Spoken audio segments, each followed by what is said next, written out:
ماند فیضی خان دیگر کجا و بوی نان گرم کو چون تنوری تاجیکیم به شراره ماند. قحطی ما از اوبال آن که از مستی بیش تاری وحدت را گذستیم از ره پستی خیش.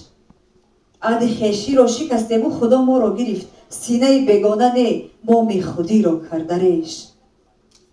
عقل سالم رهنما و روشنایی دیده راست بار دیگر کار را با دادن ما از چراست.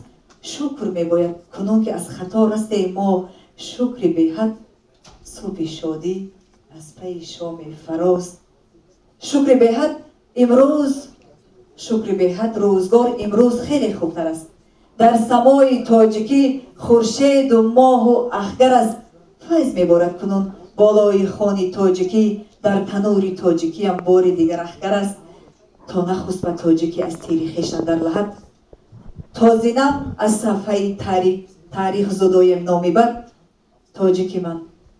تاجیکی من خواند با خشت صلح آباد بخش برخلاف امر شیطان برخلاف نام بد.